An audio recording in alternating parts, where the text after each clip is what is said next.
Buen viernes, ¿cómo andan? Bienvenidos, bienvenidas a la edición central de MBD Noticias. Es un gusto acompañarlos. ¿Cómo estás, Martín? ¿Cómo andás, Mariana? ¿Cómo andan ustedes? Aquí estamos cerrando la semana. En términos periodísticos, en general, los viernes son de caída de la información. Bueno, este viernes es una excepción.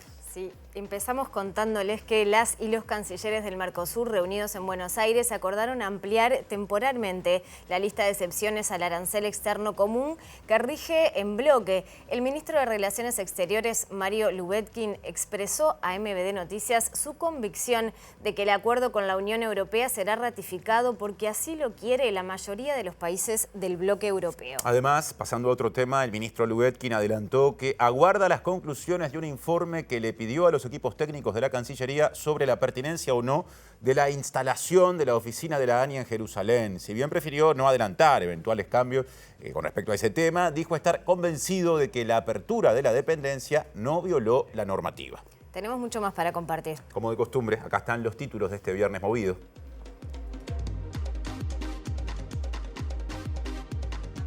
La Fundación Aganar recibió $20 millones en el gobierno de Luis Lacalle Pou solo por los vínculos con el Ministerio de Desarrollo Social y la Secretaría Nacional del Deporte. El intendente de Montevideo, Mauricio Zunino, le dijo a MBD Noticias que se están realizando gestiones ante varios organismos del Estado que mantienen deudas con la comuna desde el anterior periodo de gobierno nacional. Varios colectivos de ollas populares se movilizaron frente a la Torre Ejecutiva bajo la consigna contra la pobreza, la desocupación y el hambre y reclamaron por la situación de las más de 11.000 personas en calle y las que asisten a las más de 250 ollas y merenderos populares. Se inauguró la cuarta cocina comunitaria de Montevideo, ubicada en el centro del barrio Peñarol. El local dará lugar a 14 emprendimientos de panificados que, tras ser habilitados, podrán comercializar sus productos en 8 puntos de venta. En la columna cultural de hoy, Nacho Vázquez recomendará la obra de teatro El abrazo de la mantis orquídea, el Festival de Cine de Uruguay en Cinemateca y algunas fiestas en el interior del país en la Semana de Turismo. La candidata izquierdista a la presidencia de Ecuador, Luisa González, denunció que su vida corre peligro al ser retirado su equipo de seguridad militar por orden del gobierno a 2 días del balotaje. China elevó al 125% los aranceles adicionales sobre productos de Estados Unidos. La medida responde al aumento arancelario estadounidense y agrava las tensiones comerciales entre ambos países. La información también está en sus dispositivos porque nos pueden ver a través de la web de TV Ciudad, tvciudad.uy y del canal de YouTube de TV Ciudad. Y además nos pueden escuchar mediante Uniradio 107.7 de FM en Montevideo y el área metropolitana y por la web uniradio.edu.uy. Ahora vuelve a aparecer Mariana porque hay móviles con adelantos para presentar. Ya mismo salimos a exteriores, están 2 de nuestros compañeros en la calle y le damos la bienvenida en primer término a Martín Duarte, que tiene importantes novedades sobre el proyecto Neptuno. Martín, contanos qué está sucediendo allí en la Torre Ejecutiva. Gracias, Mariana. Martín, buen viernes para ustedes. El Poder Ejecutivo, a través de su secretario de Presidencia, Alejandro Sánchez, comunicó hace algunos minutos que se suspende por 90 días la ejecución del proyecto Neptuno. Esto para renegociar aspectos de su contrato. No se descarta ningún escenario, incluso que no siga adelante el proyecto. Por eso van a armarse distintas mesas de negociación para hacer valoraciones jurídicas y económicas que pondrán sobre la mesa justamente aspectos del proyecto. Estuvieron presentes en esta mesa que tuvo lugar a las 17 horas, integrantes del Consorcio Aguas de Montevideo, también estuvo presente el ministro de Ambiente, Edgardo Ortuño, y el presidente de OCE, Pablo Ferreira. En minutos ampliamos algunos de los detalles de este anuncio. Si enseguida ampliamos esta información, antes recibimos a Abril Mederos, que se encuentra en el Ministerio de Defensa. Abril, ¿cómo estás? ¿Cómo estás, Mariana? Martín, buenas tardes para ustedes. Sí, estamos en el Ministerio de Defensa porque se lleva adelante una reunión, se recibe a los representantes del astillero español Cardama que llegaron a Uruguay con el fin de dar explicaciones sobre los detalles de este contrato para la construcción de estos 2 patrulleros oceánicos para la Armada Nacional, un contrato que está firmado desde 2023 y que ya fue en parte pago por la administración anterior, pero sobre la cual el Frente Amplio y el actual gobierno tienen ciertos reparos. Aguardamos su finalización para tener algunos detalles sobre qué fue lo que se habló en esta oportunidad. Otro asunto, genera intercambio a nivel público el proyecto de ley elaborado por el Poder Ejecutivo para atender la situación deficitaria, problemática de la Caja de Jubilaciones y Pensiones de Profesionales Universitarios del Uruguay. A propósito de ese tema, hablaron Daniel Alza, que es el presidente de la caja mencionada, y Leonardo Di Domenico, el actual director de Seguridad Social del Ministerio de Trabajo y Seguridad Social. El Gobierno Nacional tomó el rescate de la caja profesional como un asunto de Estado. Y lo más relevante de todo esto es que le damos un horizonte temporal de aproximadamente 20 años para no tener que volver a hacer una reforma. En lo personal, yo lo hubiera preferido de otra manera y que el directorio también lo hubiera preferido de otra manera, pero no nos cerramos a que realmente la caja necesita una solución y esa solución necesita ser urgente, que nosotros en el mes de julio vamos a tener dificultades para terminar de cubrir las obligaciones que tiene el instituto.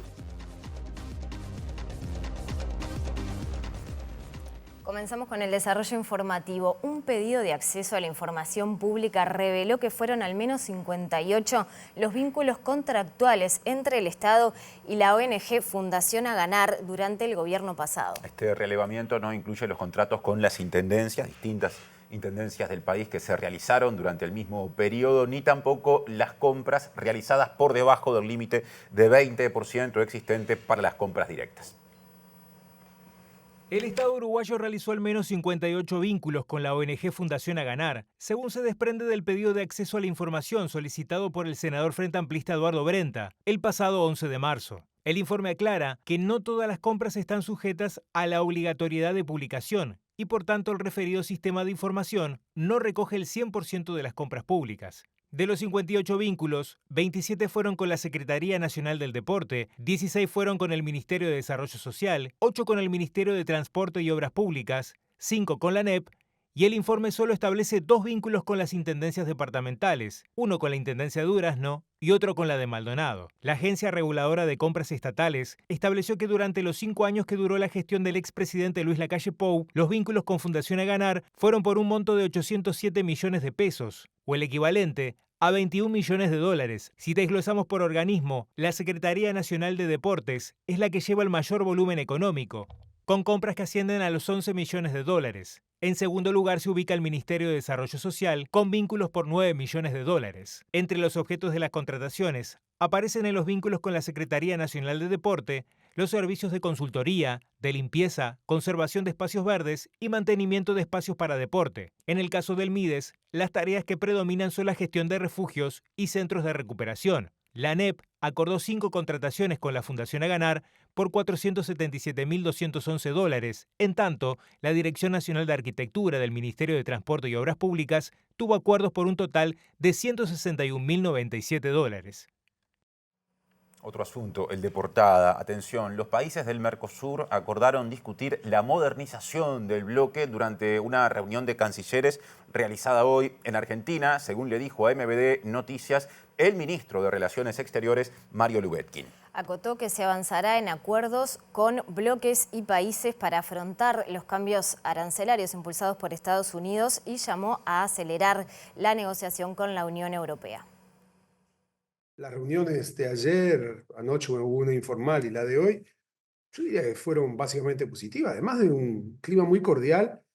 Hablamos con mucha franqueza acerca de los límites de este Mercosur, del valor de este Mercosur, de los límites de este Mercosur, de la necesidad de pasar a un proceso de modernización de nuevo tipo, entender las realidades que está viviendo cada país, entender la realidad que está viviendo el socio que en este momento preside el Mercosur en su diálogo con Estados Unidos, afrontar y tratar de concretar negociaciones que están en camino, acuerdos que están en camino. Se cerró con Singapur, pero tenemos el acuerdo con EFTA, que lo queremos cerrar rápidamente, ojalá ya en el segundo semestre, el acuerdo con Emiratos Árabes. Si bien el 22 y el 23 de abril habrá una reunión del Grupo Mercado Común para avanzar en lo resuelto, se coincidió en la necesidad de hacerle frente al contexto internacional, ampliando la lista nacional de excepciones al arancel externo común de cada estado parte, lo que implica aplicar arancel cero hasta 50 productos. Para Lubetkin, este contexto hace posible y necesario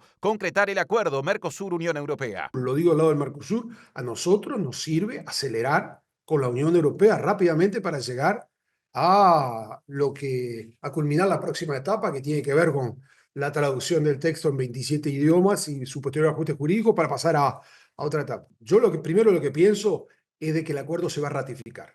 Y lo digo con mucha categoría porque siento que la mayoría de los países europeos, de aquellos que tienen un peso decisivo, ya están de acuerdo en acordar con Mercosur. Deseamos y deseo personalmente que Francia, que expresó una serie de dudas, como algún otro país europeo, se sumen a esta tendencia mayoritaria de Europa. Continuamos con declaraciones del ministro de Relaciones Exteriores, Mario Lubetkin, quien dijo a MD Noticias que espera las conclusiones de un informe que encargó a los equipos de la Cancillería sobre la pertinencia o no de que una oficina de la ANI en Jerusalén se haya instalado. Sí, y si bien prefirió no adelantar eventuales cambios que se pudieran tomar al respecto, subrayó que está convencido de que al momento de la instalación y durante la apertura, porque esa dependencia está funcionando, o sea, todavía vigente de esa oficina en Jerusalén, no se ha violado ningún tipo de normativa. Yo he mandado a hacer un estudio jurídico, realmente para terminar de entender esto. Toda la información que tengo es que no estamos violando absolutamente nada, pero absolutamente nada. Por lo tanto, como dijo el presidente Orsi desde el primer día, si violáramos algo, tipo tener una embajada en Jerusalén, tipo tener una oficina comercial en Jerusalén, otro canto sería. No estamos violando nada. Estamos pensando en un tema absolutamente científico. Lo dijo también el ministro de Educación y Cultura, por lo tanto se suman.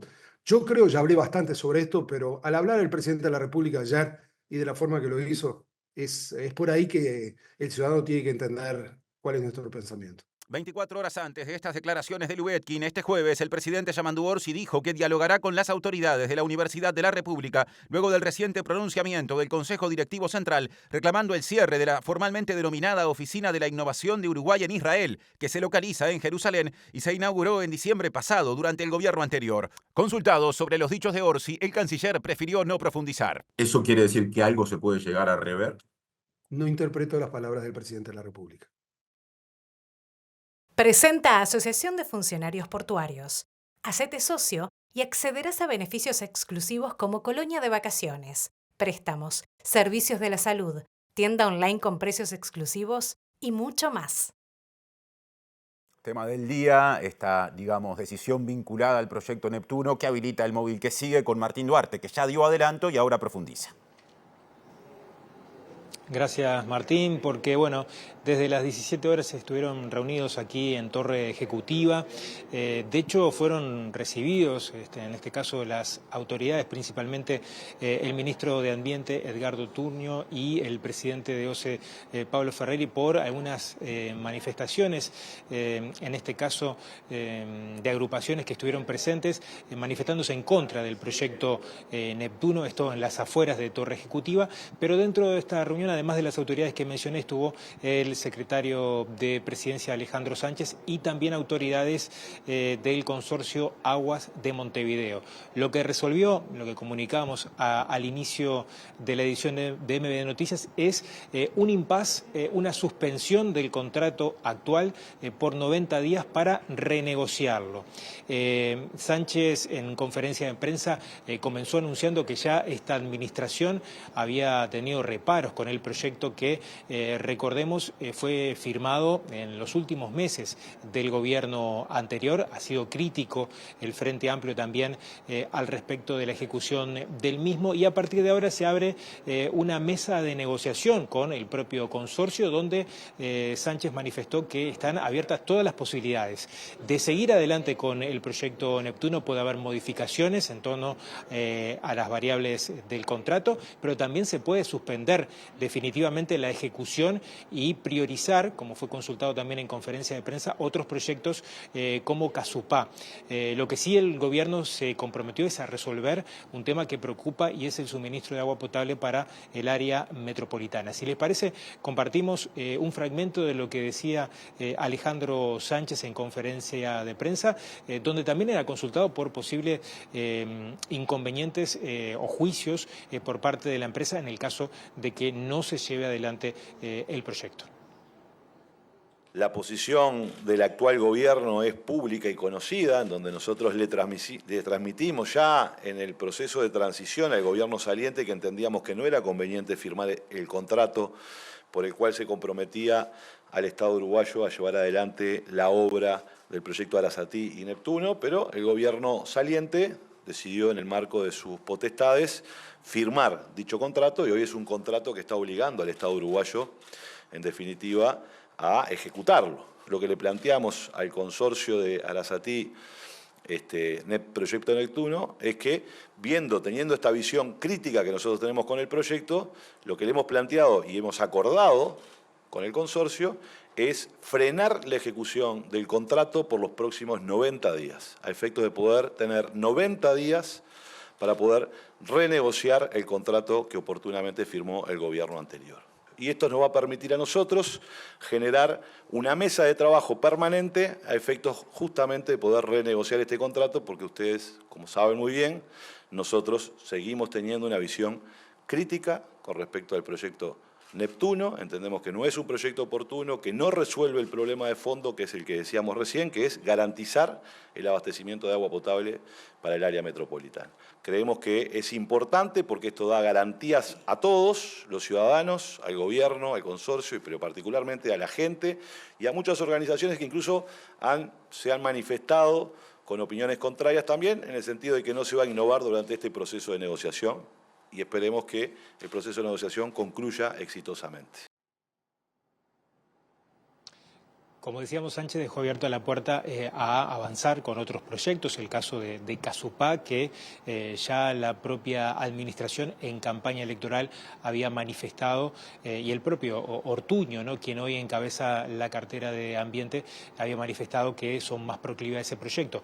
Por lo cual el escenario queda abierto, estas mesas de trabajo estarán analizando aspectos jurídicos, aspectos económicos y aspectos técnicos para ver qué se decide en función de este impasse de 90 días que se abre a partir de la jornada de hoy. Sánchez manifestaba que esto formalmente, para que no tenga ningún perjuicio en materia legal, se va a firmar con las autoridades de consorcio en los próximos días y queda, bueno, patentado formalmente. Aprovechamos también la instancia para hacer otras consultas al secretario de Presidencia, sobre todo de temas de coyuntura política que han estado presentes en esta semana. Por un lado, el envío de los nombres desde la oposición para los cargos de los organismos de Contralor y directorios de empresas públicas. A propósito de cuándo se van a enviar esas veñas, Sánchez decía que no corresponde al Ejecutivo realizar una valoración en torno a los nombres, que incluso han trascendido públicamente, y que están llegando las veñas y seguramente después de Semana de Turismo empezarán a ser enviadas al Parlamento para su aprobación. Y por otro lado, otro de los temas de la semana tiene que ver con este pedido de la Universidad de la República de cerrar la oficina de la ANI en Jerusalén. Al respecto de este tema, Sánchez también valoró que en los próximos días tendrá un encuentro con el rector de la universidad para estar dialogando y conociendo los aspectos también de lo formulado por la Casa de Estudio. Los nombres nos fueron acercados a la presidencia en esta semana. Se están construyendo las veñas. Las veñas implica armar una resolución, conseguir la firma de todo el Consejo de Ministros para que firmen cada una de las veñas y se vayan enviando al Parlamento de la República para que el Senado de la República los trate. Y lo que estamos haciendo es eso. Las veñas fueron llegando los nombres, se fueron instrumentando los expedientes, están firmando los ministros todo el tiempo y se van a ir enviando las veñas y se votarán en función de que vayan llegando al Parlamento y las puedan considerar. El CDC de la Universidad de la República ha hecho una sugerencia al gobierno en lo que refiere a la oficina de ANI, y yo creo que correctamente, como lo ha dicho Yamandu Orsi, para nosotros es importante, seguramente convoquemos a las autoridades de la universidad para tener un diálogo y una conversación acerca de esta opinión que nos están haciendo, el cual nosotros la vamos a estudiar y vamos a tomar decisiones en función de eso. O sea que en el corto plazo seguramente se estén concretando esas acciones, esas decisiones para poder conversar y escuchar cuál es la opinión de la Universidad de la República, sin lugar a dudas, para posteriormente transmitir cuál será la opinión del gobierno. Ahora cambiamos de asunto. Les decíamos que este viernes ha sido muy movido. Bueno, digamos, agregamos un tema más, porque el presidente de la República, Yamandu Orsi, recibió el proyecto de ley elaborado por los ministerios de Economía y Finanzas y Trabajo y Seguridad Social y también por la Oficina de Planeamiento y Presupuesto, orientado a atender la situación de la Caja de Jubilaciones y Pensiones de Profesionales Universitarios del Uruguay. La iniciativa, que será enviada al Parlamento en carácter de urgente consideración, establece un incremento de aportes para personas activas y un aumento del 9% en promedio a las y los pasivos, más un aporte financiero del Estado.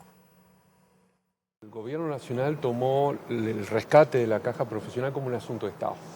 Le exige a los afiliados a la Caja hacerse cargo en primera instancia de su seguro social a través de mecanismos contributivos que son redistributivos. Eso es muy importante. Lo segundo es que el Estado garante en última instancia la estabilidad de un seguro social de estas características, cumple con una asistencia directa sin condicionamientos. Eso es una diferencia muy importante. Lo tercero es que los cotizantes activos pueden optar por incrementar su Montepío mensual o mantenerlo como hoy lo tiene. Eso no existía en el proyecto anterior. Y lo más relevante de todo esto es que le damos un horizonte temporal de aproximadamente 20 años para no tener que volver a hacer una reforma. Además, aumentará el valor de los timbres profesionales en función de la evolución del índice medio de salarios y del índice de precios al consumo, y se plantea un cambio en la gobernanza de la Caja, reduciendo de 7 a 5 el directorio.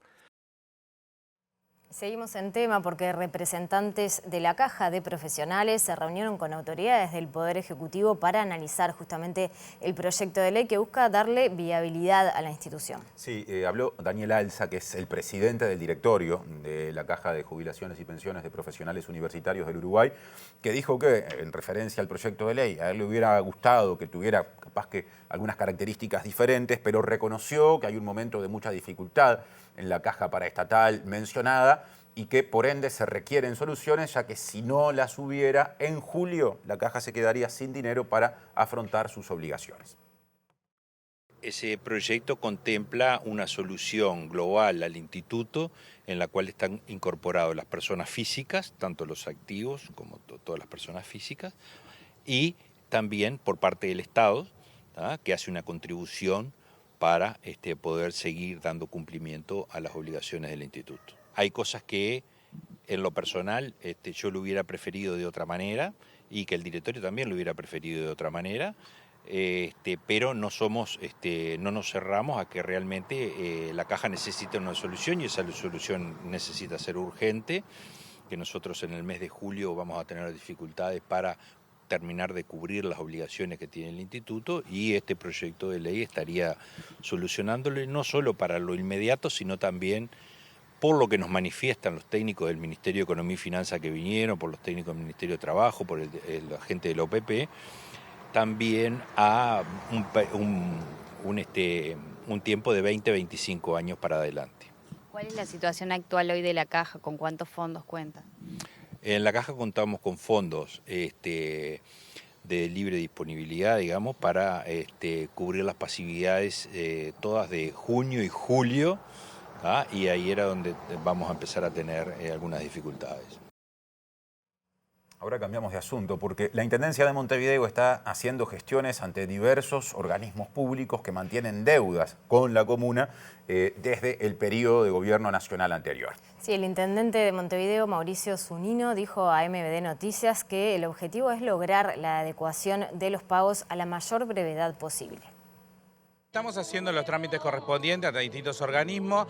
Hemos tenido esta semana reuniones tanto con varios ministerios, pero también con algunos entes, en particular con ANCAP, que es uno de los entes con el cual tenía una deuda importante. Estamos trabajando para ver si podemos lograr una adecuación de esos pagos, que sea lo antes posible y que eso ayude también a generar, digamos, una mayor posibilidad de ingresos para la Intendencia de Montevideo. Presenta Antel con su plan fibra entretenimiento estándar que incluye Disney+. Ahora, otra gestión del actual gobierno nacional vinculada a asuntos definidos por el gobierno anterior. Abril Mederos con ese tema en el móvil que presentamos ahora.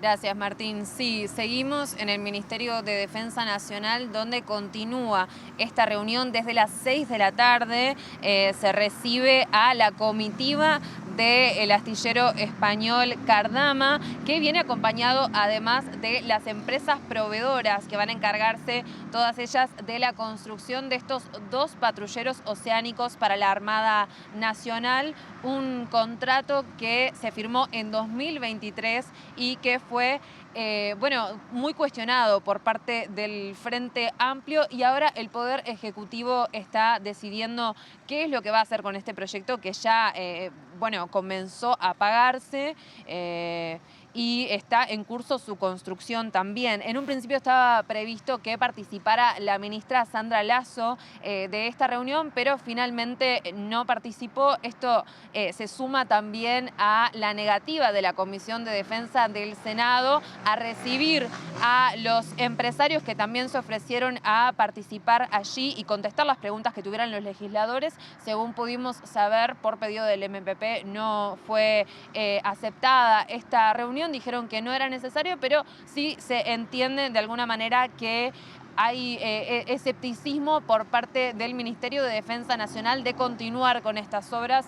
Recordemos que se había cuestionado mucho este precio, estos 82 millones de euros que se pagan por estos 2 patrulleros, y también la idoneidad de la empresa seleccionada, muy cuestionada particularmente por la misma ministra Lasso cuando era senadora, ya que Cardama no tiene experiencia previa en construcciones de índole militar, y por eso se entiende que no era la opción más conveniente. Por este motivo es que se crea este grupo de trabajo dentro del Ministerio de Defensa, que es el encargado de estudiar el proyecto, cómo avanza estas construcciones y tener las explicaciones de los empresarios que están aquí presentes. Vamos a guardar la finalización de este encuentro para tratar de tener quizá la palabra de algunos de ellos para contarnos cómo siguió esta instancia.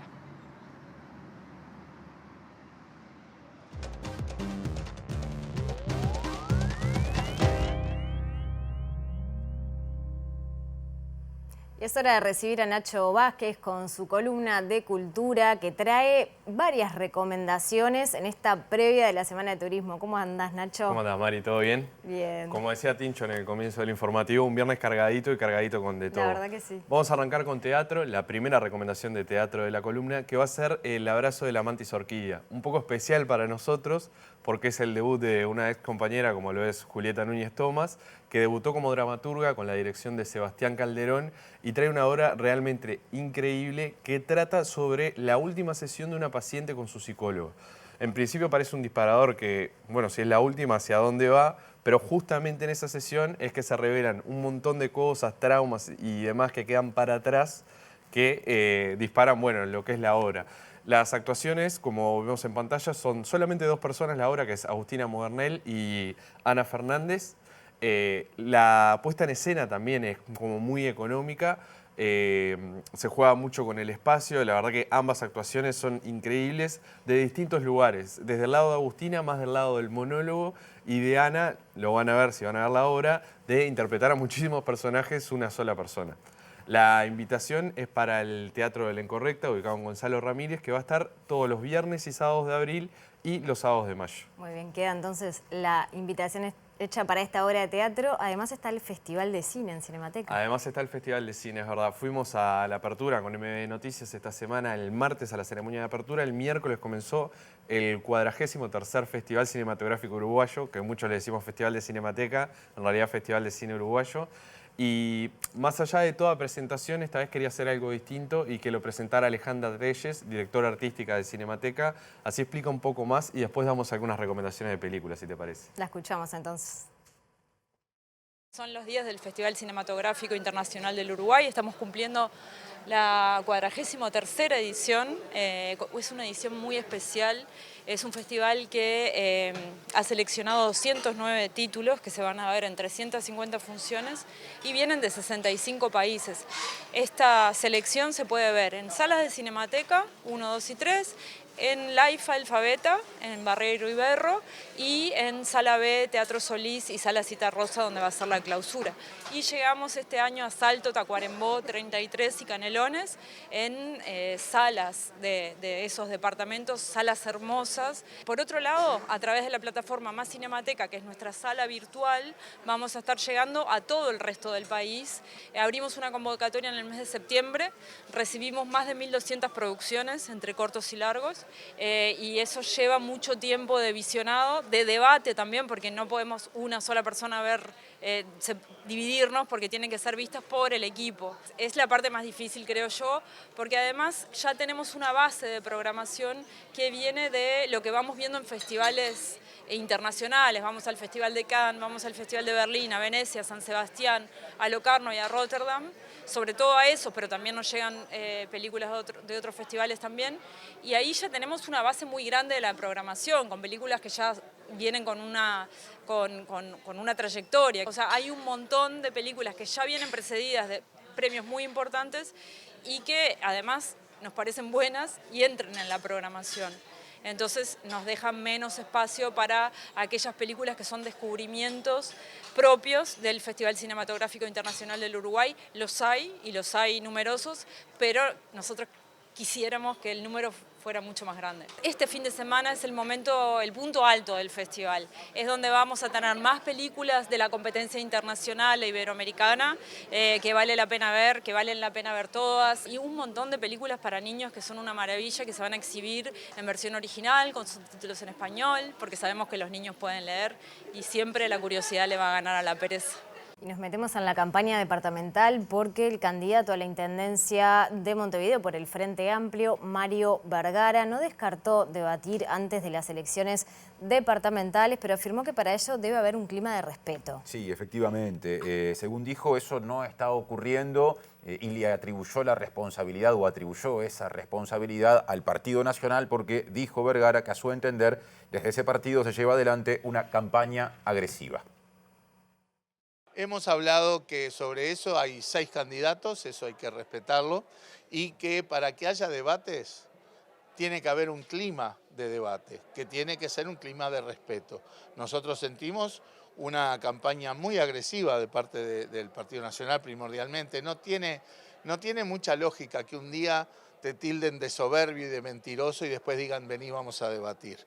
No es ese el clima que genera una buena instancia de debate, lo cual no quiere decir que no debatamos todos los días, como estamos haciendo, propuestas e ideas.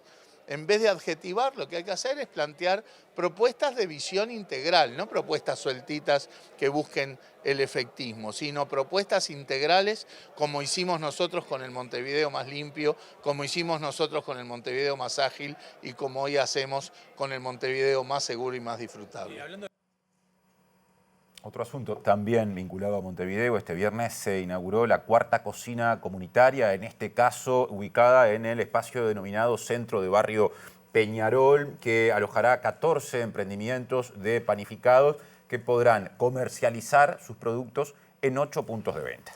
Sí, el director de la División de Promoción Económica de la Intendencia de Montevideo, Pablo Balea, destacó que el programa promueve la generación de empleo digno. La 4ª cocina comunitaria del Sistema Departamental de Cocina y tiene que ver más con los panificados. En realidad, uno de los aprendizajes que tenemos en esta política pública es un poco ir sectorizando, así como tenemos otras cocinas multirrubro, esta específicamente lo estamos haciendo para el sector panificados. Ya hay 14 emprendimientos que se han presentado, se presentaron 60, quedaron 14 seleccionados para empezar, a partir de que se corte la cinta, porque la cocina ya está habilitada por regulación alimentaria, empezar a funcionar y a ser incubados dentro del sistema departamental. La incubación en el sistema departamental de cocina la entendemos en 3 factores. Uno es la infraestructura industrial que brinda la Intendencia, el otro tiene que ver con el acompañamiento técnico, y ahí está el área social, el área contable y la gente de la Escuela de Nutrición a través de un convenio que tenemos con la UDELAR. La academia es fundamental en este proyecto del sistema departamental de cocina, donde ayudan a que los emprendimientos puedan ser habilitados, se formalicen y puedan registrar sus productos. Una vez que están habilitados bromatológicamente, pueden empezar a comercializar en los 8 espacios que el sistema tiene. En el Museo Blanes, en la Cafetería del Rosedal, en el 1,5 de la Intendencia. Es decir, tenemos 8 espacios de comercialización donde todos aquellos que están en el sistema y están habilitados pueden comercializar. El objetivo de esta política pública es la formalización, las habilitaciones y la generación de empleo digno. Presenta Mercado Agrícola de Montevideo, en el corazón de un barrio donde late la ciudad. Mercado de Historias. Mercado de Historia.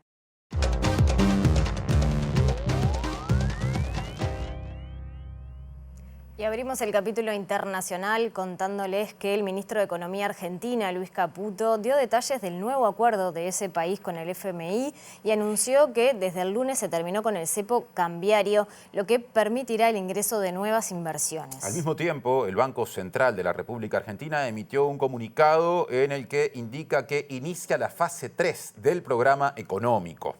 Detalla que en esta nueva etapa la cotización del dólar en el mercado libre de cambios podrá fluctuar entre 1.000 y 1.400 pesos. Un par de apuntes más con respecto a este tema. Desde la oposición al actual gobierno argentino se señala que lo que recién detalló Mariana, ¿no? La cotización con esa banda de flotación del dólar en la Argentina implica una devaluación encubierta, ¿no? Esa es la discusión que ya se está planteando. Y con respecto al desembolso del Fondo Monetario Internacional, el préstamo total es por 20.000 millones de dólares. Se dice que de esos 20.000 millones, 15.000 millones llegarían este año y algunos medios, al caso Clarín, afirman que el próximo martes ya llegarán 12.000 millones de dólares. Desde Argentina nos vamos a Ecuador porque a horas de la segunda vuelta electoral en ese país, la candidata presidencial opositora, Luisa González, del correísta Movimiento Revolución Ciudadana, denunció que fue retirado el equipo de seguridad de las Fuerzas Armadas que tenía asignado ella. Claro, en un contexto en el que ella ha recibido varias amenazas de muerte y en este contexto preelectoral acusa por la decisión vinculada a esa guardia que ya no tiene al actual presidente, Daniel Noboa, quien además es su rival o será su rival en el balotaje de este fin de semana. Luisa González y Daniel Noboa se enfrentan este domingo en la segunda vuelta de las elecciones presidenciales, donde más de 13,7 millones de ecuatorianos están convocados para decidir si reeligen a Noboa para un mandato completo 2025-2029 o llevan al partido del expresidente Rafael Correa a recuperar el poder de la mano de González, que se convertiría en la primera mujer en ganar unos comicios presidenciales en la historia de Ecuador.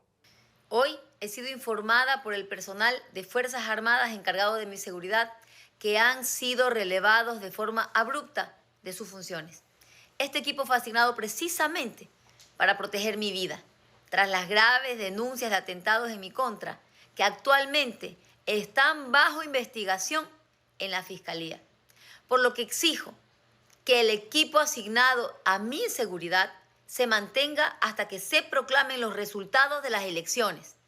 Cambiarlo en este momento, insisto, aumenta el riesgo para mi vida y la de mi familia.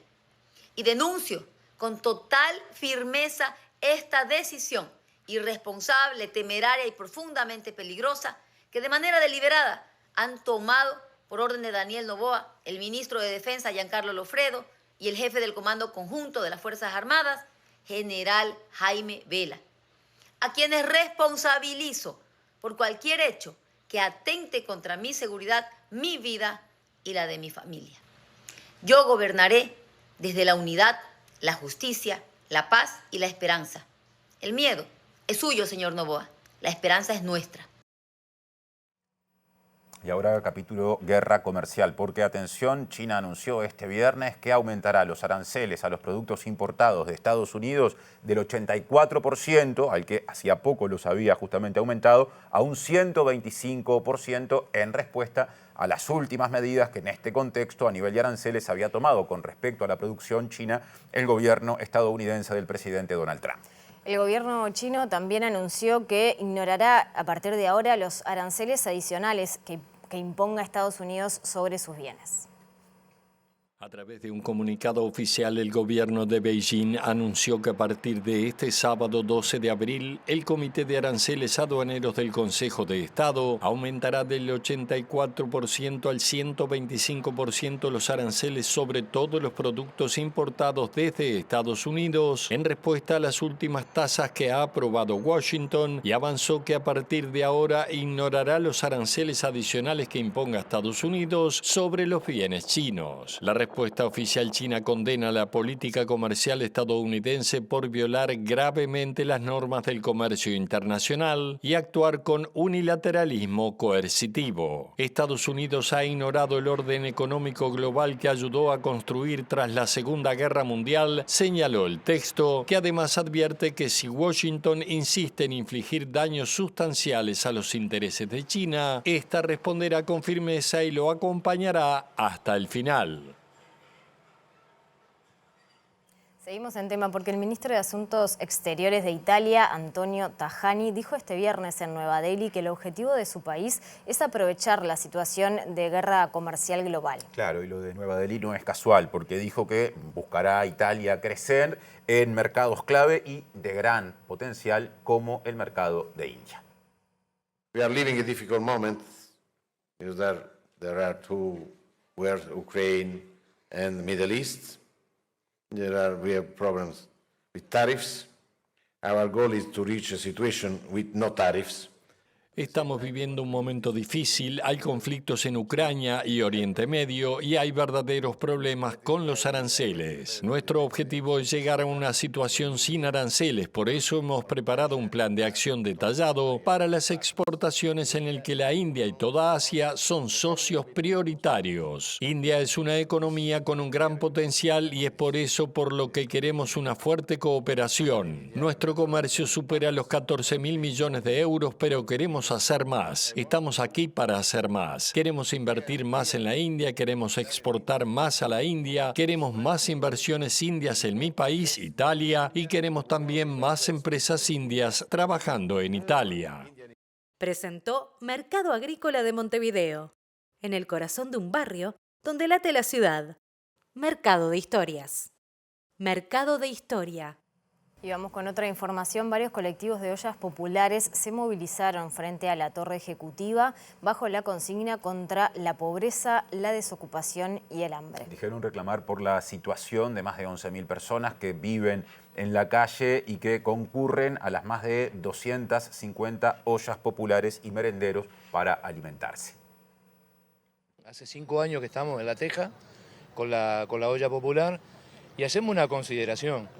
Este país puede producir comida para 30 y pico de millones de personas. Hay gente que no tiene nada para comer, que vive en situación de calle, que no tiene dónde bañarse, ¿sí? Y se acerca el invierno y ya basta con esto. Esto se tiene que solucionar de una vez por todas y consideramos también que hay gente que tiene que bajarse de los lugares donde están y ver la situación que viven los uruguayos, que hay más de 11.000 personas en situación de calle y de pobreza y de extrema pobreza. Yo les diría que estén 2 días en la calle viviendo, 2 días nomás, y que vean la situación que vive la gente. Por eso hoy nos encontramos acá, no solamente con las ollas, acá está FUGA, el Sindicato Artes Gráficas, están los compañeros de la Nación Charrúa, hay colectivos sociales y sindicales, y nosotros lo que estamos planteando, bueno, tenemos la proclama ahí, que te podemos dar una para que la lleve, esa situación de, bueno, no va más.